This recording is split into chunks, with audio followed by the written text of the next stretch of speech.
Welcome to Live Daf, your online Daf Yomi Shir. Shalom Aleichem and welcome back to today's Daf Hayomi SOTAH Daf Chaf Aleph. We begin on line 7 from the top of the Amud. V'yesh zechus toila gimel shana.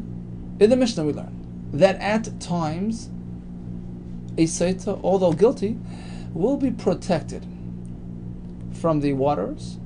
There'll be a delay in the effect. It can even take 3 years for her to experience the tragic result of the drinking of the waters because of a zchus. Zchus will protect her. Asks the Gemara, zchus demai. What type of zchus are we speaking about? What did she do to earn this protection? Is it because of her learning Torah? We know that an Isha is not commanded. She doesn't have a mitzvah of limud Torah. In which case, hard to believe that doing something voluntarily will generate such a zchus, will give her the power of the Torah protection to the extent that it could actually delay and protect her for 3 years. Apparently, she did some great mitzvah which protected her. Asks the Gemara, does mitzvah really have that extent of protection? Zuchus the mitzvah mi magna kuli hai, does it really protect a person to this extent? We're speaking years after the fact. We're speaking even an Isha who did something inappropriate.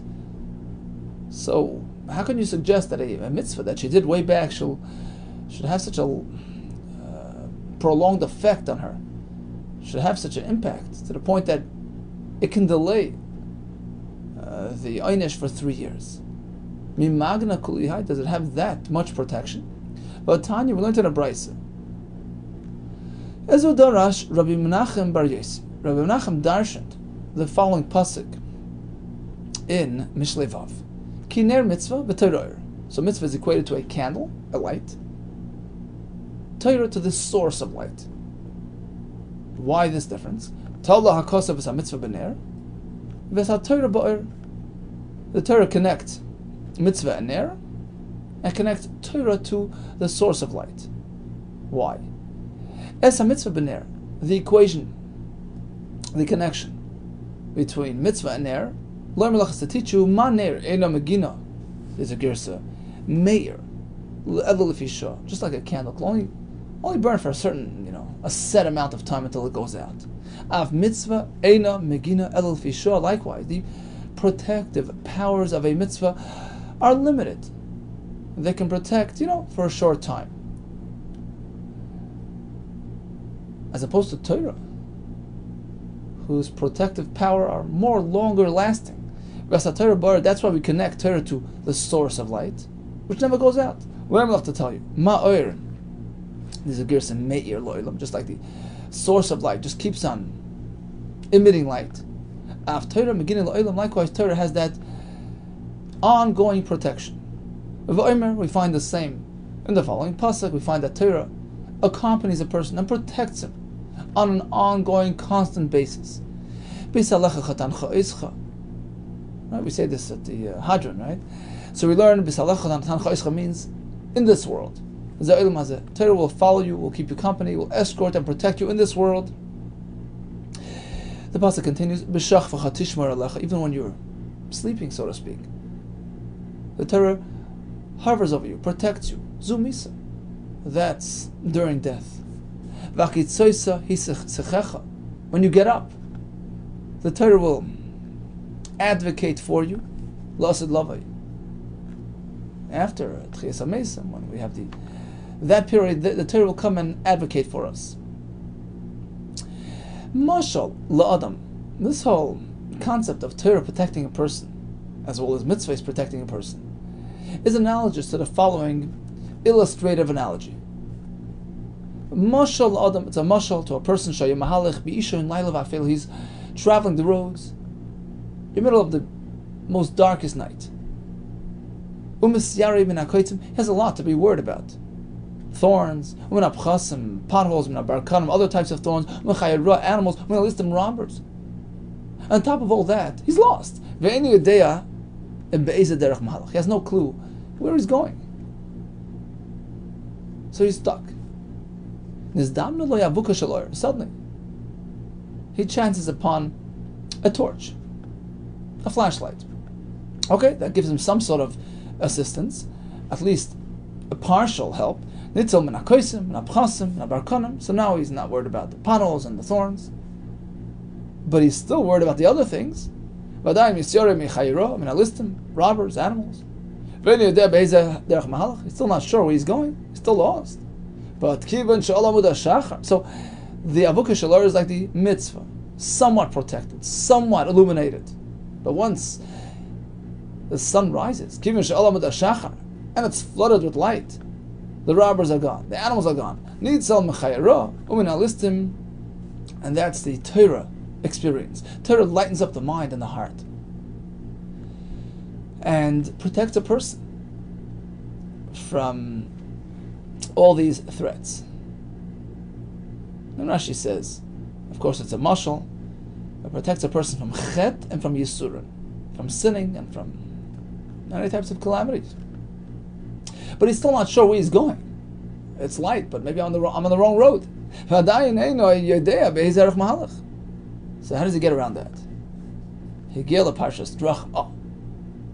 This is the final phase. He gets to the crossroads and he figures himself out. Now he knows where to go. Nitzal Mikulam, he's fully safe and protected and on the right path. I think more later we'll discuss what Parshas Drachim is referring to.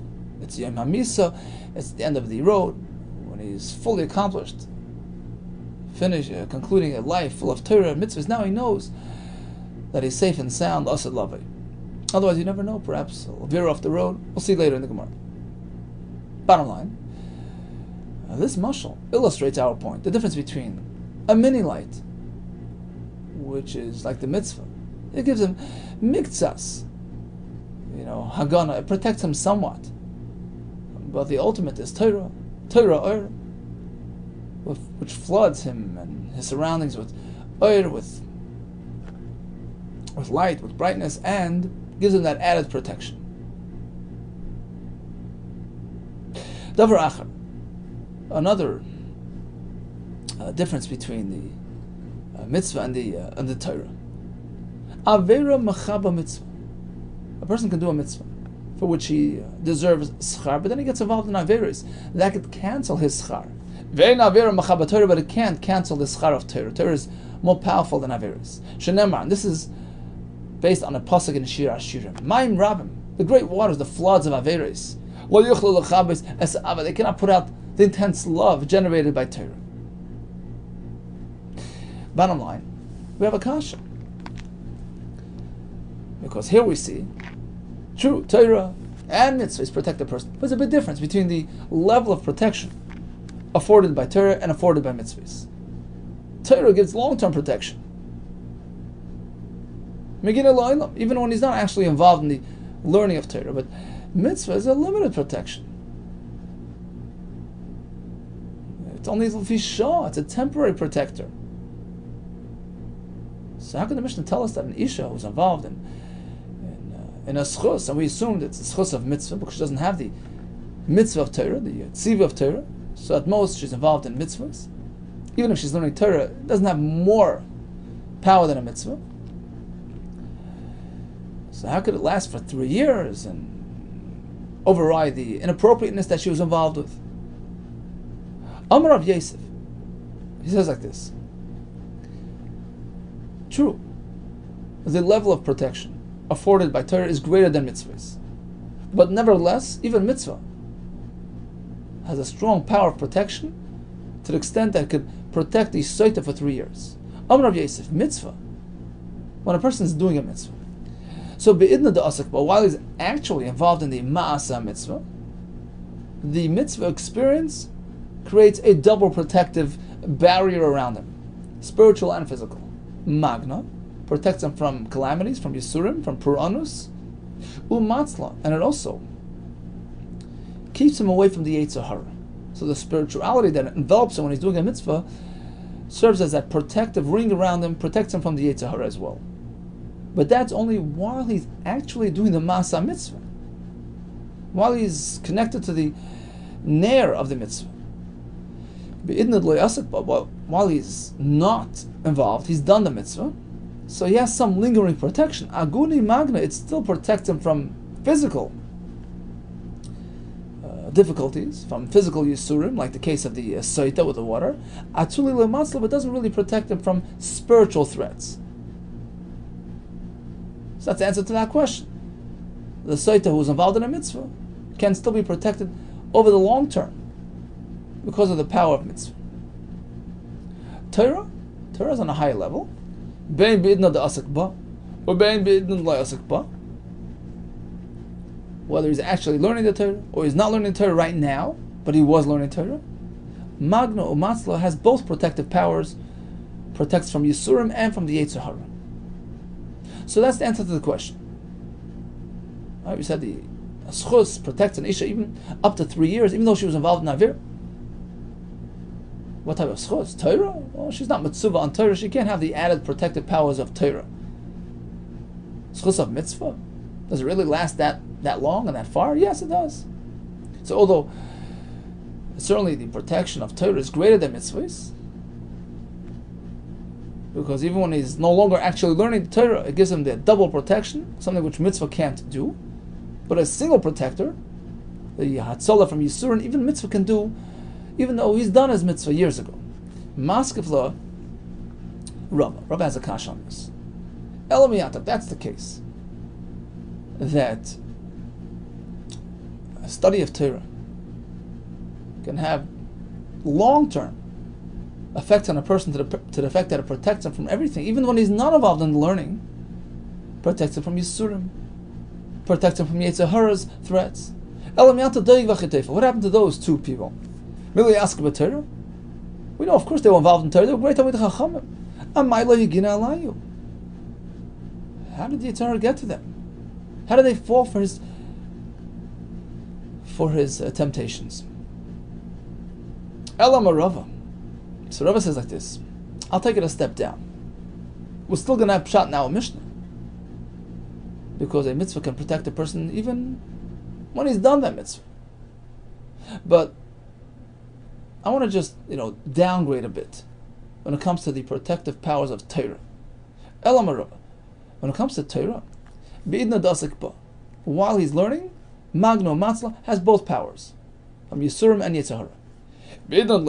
When he's not actually learning anymore, Aguni Magna can still protect from Yisurim, but not from Yetzer Hara. And that explains why even a great Talmud Chacham like Doeg or Achitefel can fall for onto the trap of the Yetzer Hara, because it won't protect him permanently from the Yetzer Hara, as opposed to mitzvah. Whether he's doing the mitzvah, or he's done the mitzvah. Aguni Magna, Atzuli Loy Matzla. It will protect from Yisurim, but not from the Yetzer Hara, which actually is consistent with Rabbi Yosef. So the only point of difference here is in terms of the Torah protection. Rabbi Yosef says that Torah can protect you completely while you're learning, or even afterwards. Rabbi disagrees. He says once you're done learning, it only has partial protective powers, and that explains why Doeg and Achitefel succumbed to the Yetzer Hara. But bottom line is, we have a terrorist to the Mishnah. Even a schus of mitzvah can protect the Isha for the long term. Ravina Omar, I'll tell you another pshat. Lo'ilam schus Torah. You know what? The Isha can have schus of Torah. Look, Amos, what about your question? She's not commanded. How can you give her that protective power of Torah if she doesn't really have a true connection to the Torah experience? True. She's not commanded to actually learn Torah, but she's commanded to act as like the support team for her husband and her children. So she shares in their schar. But agra, in the schar, in the reward, the mikrayan, umasnai benayu, that they encourage and support their sons to learn mikra, chumash, and mishnah. Right? They prepare their lunches, they take them to school. And number two, when it comes to men as well, their husbands are supported by them, encouraged by them. But not runul gavraya, and they wait their husbands return from the Beis Medrash, the Asum Bei Midrasha, So all that encouragement, all that support, certainly gives her a stake in her husband and boys learning Torah. Milay palgam badayu, do we not split with them our schar? So the Isha can be saturated with the schar of Torah and the protective powers of Torah, and that explains our Mishnah as well. Let's go back for a moment to that mashal, this fellow traveling on the road in absolute darkness. He found a candle, he found the Amud HaShachar, and finally when he gets to the Parshas Drachim, then he knows he's on the right track. My Parashas Drachim, what is that a mashal to? Amar Rav Chizda is a Talmud Chacham. We're speaking about a Talmud Chacham who's toiling in Torah, but you never know. He might veer off. When does he have that assuredness, that confidence that he's safe to go? V'yay Misa, on his last day. If he kept connected to Torah, to the Oil HaTorah, and didn't allow himself to be tempted by other things, so once he reaches the Yom HaMisa, he knows, oh, now I'm good. But until then, you never know. He might be snatched at any moment. So that's the mashal. When he gets to Parshas Drachim, the crossroads, the very last point of his journey in this world, and he's still connected to Torah, now he knows he's good.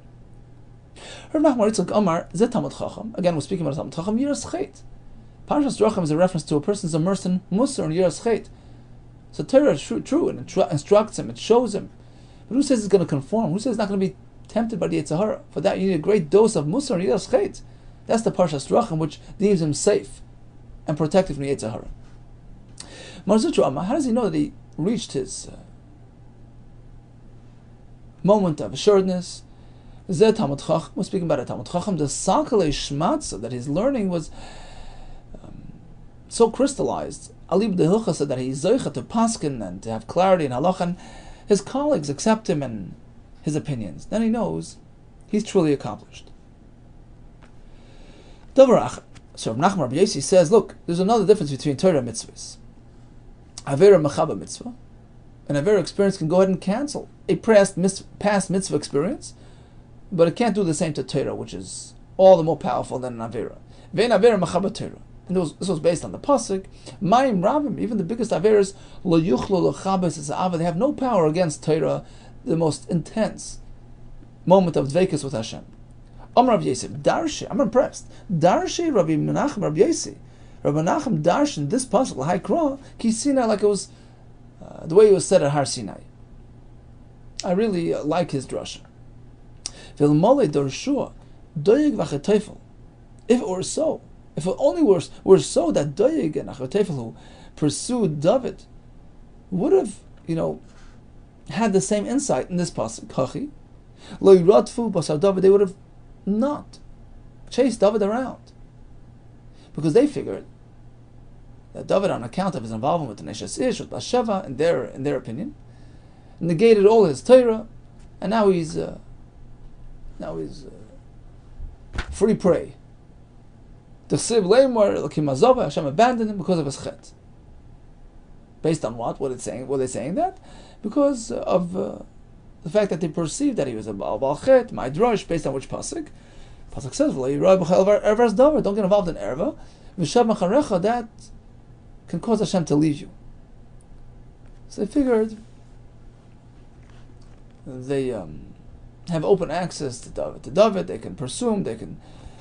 Because he no longer is being protected by Hashem because of his Avera. But they did not have this information. Sha'avera machaba mitzvah, ve'en avera machaba Torah. True. An Avera can sometimes cancel a mitzvah experience, but it can't have an effect on Torah. David HaMelech was totally immersed and saturated with Torah's Hashem. That can never be affected, even if theoretically he was involved in an Avera. Now, a bit earlier we had the pasuk, Imiten Ish, Mayim Rabim Lo Yuchlu Chabes Ha'ava, right? All that water cannot extinguish our intense love to Hashem, which is expressed and experienced when we learn Torah. And the pasuk continues, Imiten Ish, Es Kol Hain Beisai, even if one offers all his wealth, Ba'ava, to contribute to, have a part in this ahava, he's sort of gonna, buy it off. Boys, they just negate him. You're worthless. Now, what does that mean? If you're supporting one who learns Torah, that's a great mitzvah. Why are we putting you down? My boys, Yavuzaloi, Amar Ula. You're right, it all depends on timing. Like Shimon Achi Azariah.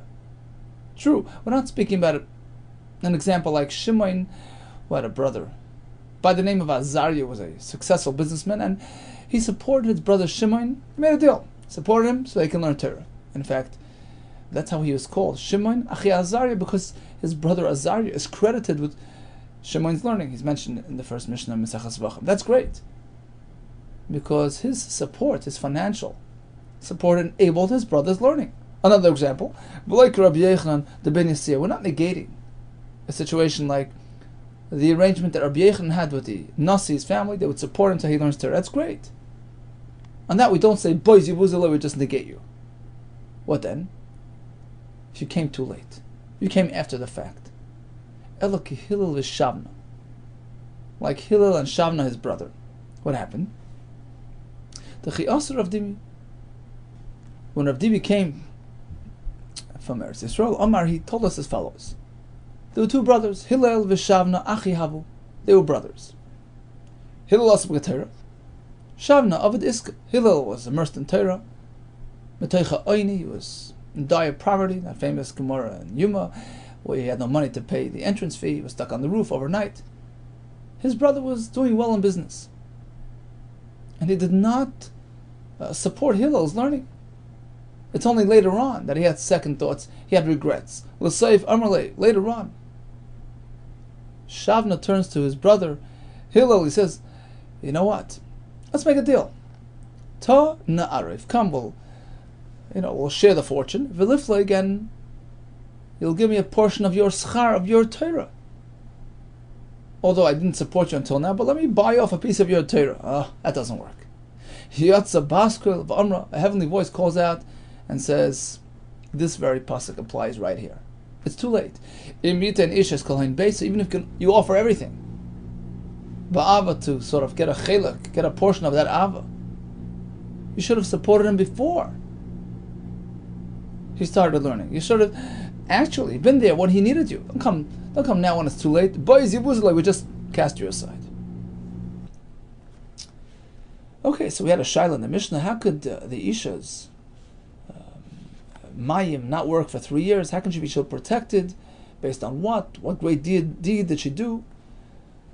Is it Torah? Is it mitzvahs? And we had a whole discussion about the difference between the protective powers of each one.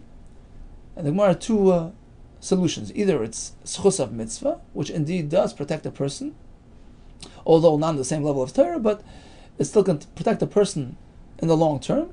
Or we had the pshat that she really has a schus of Torah because of her husband and boys learning by way of her support and encouragement. Omer ben Azai. Chayav adam lamed yisbita. Blazer Omer, no, kalam lamed yisbita Torah, lamed tiflas. Blazer holds teaching a daughter Torah is teaching her silliness. Tiflas akadaitach. How do you say Torah silliness? Elayim ki ilu limda tiflas. It's as though. Why? Because she's not, intellectually inclined, and therefore she'll misuse her information. It's not a good thing to do. Amar Ravo, my time there, Blazer. Where's Blazer coming from? A pasuk d'chsiv ani chachma shechanti arma. We learn from here. Kiva shenichnas chachma b'adam. A person's engrossed in chachma and Torah. Nichnasa imoy armumis. He becomes shrewd, and if a person can't handle that chachma, that shrewdness leads him in all kinds of all kinds of unwanted territories. So therefore, Torah is meant for the man who has a mitzvah of Torah, as opposed to the Isha. For Rabbanan, the other sheet of the Rabbanan who say you can teach, and you should teach your daughter Torah. What to do with this pasuk, which sounds otherwise? They use it for the other drasha. Look at Rabbi Yesi, Rabbi Chanina. The Rabbi Yesi, Rabbi Chanina. Ein divrei Torah miskayim. If a person really wants to be zoicha the Torah, you should know that you can only have it ela b'misha mamid atzmai odom alein. A person views himself as undressed. I have nothing. I'm totally detached and disconnected from all worldly endeavors. Not only that, I'm poor. I'm reaching out to anybody who can teach me Torah. Loimid mikal adam. I grab and I invest in more and more Torah. That's the person who will be zeicha to Torah. Shnema ani chachma. If you want to have chachma, shachanti arma, you have to be like an adam arum without clothing, meaning totally dedicated to Torah. Amar Rabbi Yehuda, ein divrei Torah miskaymen el b'misha meisem atzmei k'misha einay. If a person wants to succeed in Torah, it only works if he treats himself like einay, like he's non-existent, like he's nothing, with total humility. Shnema chachma. Where is chachma found? Me ayin timatzeh. A person who treats himself like an ayin, like a nothing. Rabbi Yehuda roitza isha v'chulu. My Gama, what does Rabbi Yehuda mean in the Mishnah? Hachigami means like this. Roitza isha. He's just highlighting the fact that an isha is not really suitable for the Torah experience. Roitza isha b'kav v'tiflos. An isha prefers even a small measure of income. She prefers even, living a lower standard of lifestyle. V'tiflos, as long as her husband spends a lot of time with her. V'tiflos imoy.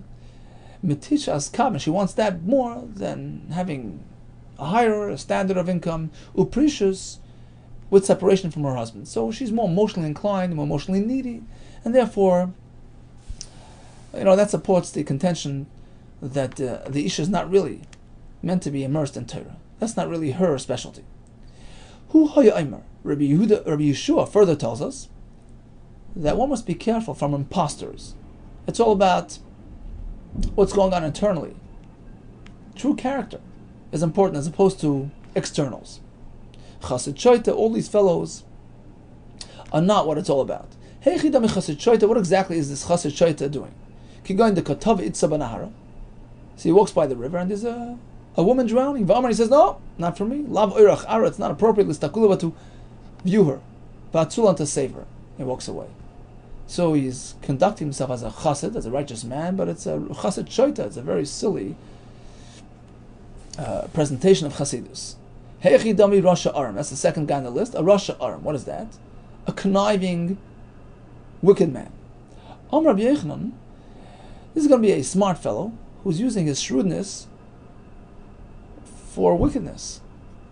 He's trying to conceal his wickedness through his shrewdness. So he has a dinter, and he beats his litigant to the dayan, and he runs over and he presents his case to the dayan before his friend has a chance to do the same.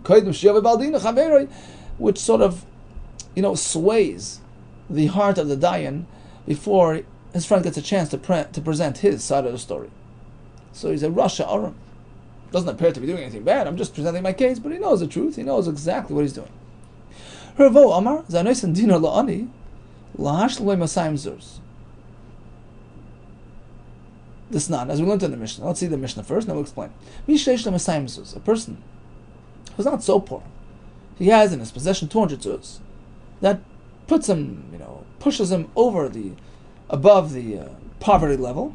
Lo Yital Leket Shikra Pei Masani. He no longer has the right to collect all the, the things which belong to the Aniyim, the Leket, the stock that were dropped, Shikha, the ones that were forgotten, Opeya, the corner of the field of Masarani.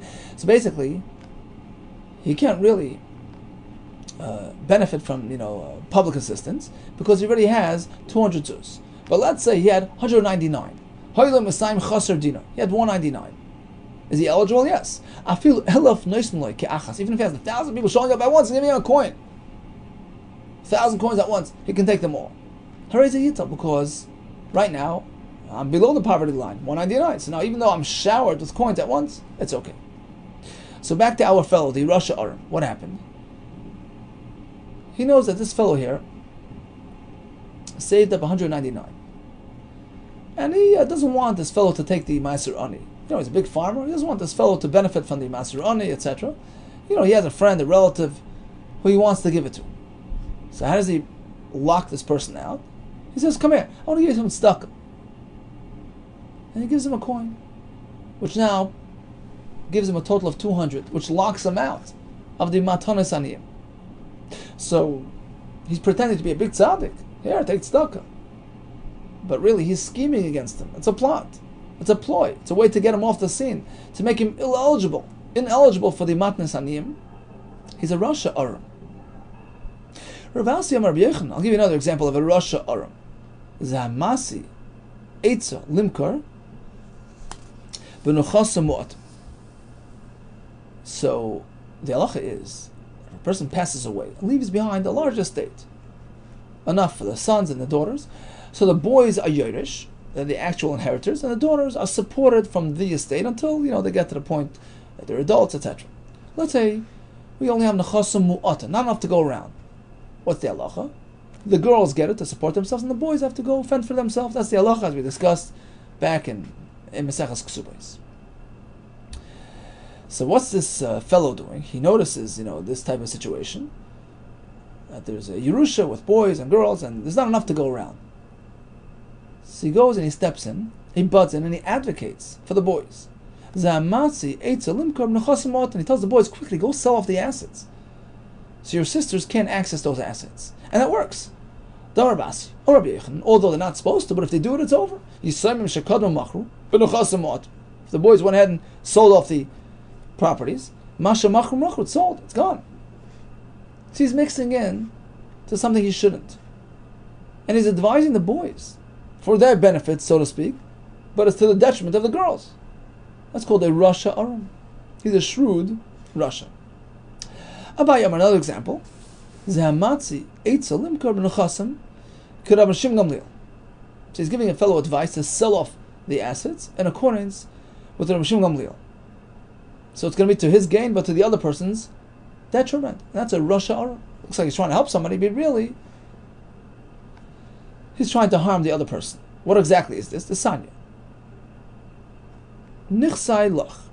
So Reuven tells Shimon, you know what? I'm giving you my assets. And after you pass away, it goes to the other person. So Reuven gives Shimon his assets, and he says to Shimon, after you pass away, whatever's left behind goes to Levi.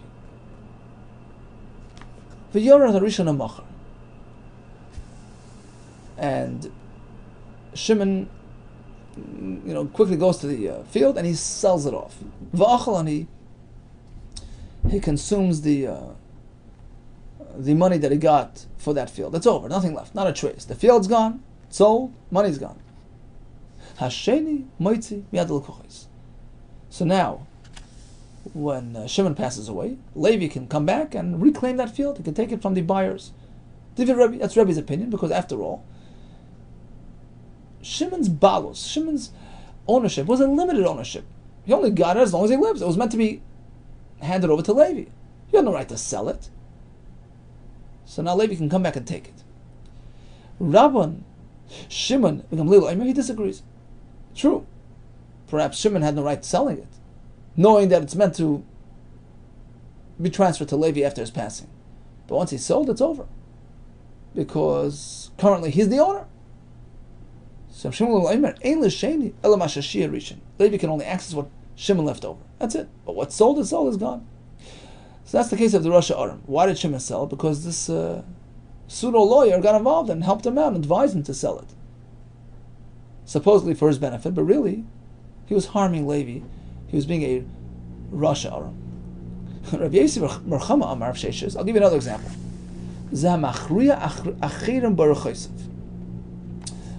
So let's take a look at Rashi here. 5 lines from the bottom. He's showing, he's pretending. He tells other people, look, look, follow my ways. Everybody learn from me. His purpose is to present himself as a chassid. People should think highly of him. And it's just a mask. It's a cover-up for what's going on inside. His interior, his internal, his character does not really match his exterior. The reason why he's presenting himself this way is to mask his internal situation. So he's a Rasha Aram. He's really a Rasha, but he's shrewd about it. Rabbi Zirka Amar, Rav Huna, another example, He goes easy with himself. He runs a lenient, spiritual life. When it comes to others, you have to be machmir. You can't do this, you can't do that. So people think of him very highly. Although in private he does what he wants. Ula Amar, another example of a Rasha Aram, Zeshekara Vishana, a person's totally immersed in Torah. He learns Chumash, he learns Mishnayos, but he does not spend enough time with Talmidei Chachamim, who will show him how to truly understand Torah. Torah is very complex, very complicated. You need Shimush Talmidei Chachamim, you need a Rebbe, you need colleagues to show you the intricacies of the Torah learning experience. So this person who appears to be a big Talmid Chacham and presents as such is a misleading character. People will now regard him as an authority, where he's really not, because he doesn't really have a true command of his Torah material. Okay, so it's all about integrity. It's all about emes, internal emes. Okay, we start with a shaila. How could the isha be protected for 3 years? What did she do right? Either the schus of mitzvah, which protects, or the schus of Torah, because of the support and encouragement to her husband and children. We learned that a person is never assured, never guaranteed, until Yom HaMisa, when he knows that he's been successful throughout his life. Another pshat is how important Yiras Chet is, Musar, and we spoke about Mesiras Nefesh for Torah, being humble, being open to understand and to learn from anybody. We learned about these characters who present one way, but really it's just a diversion, it's a mask. How important it is to be toichik yivari, to be internally consistent. All the best to you, and Hatzlacha Rabbah.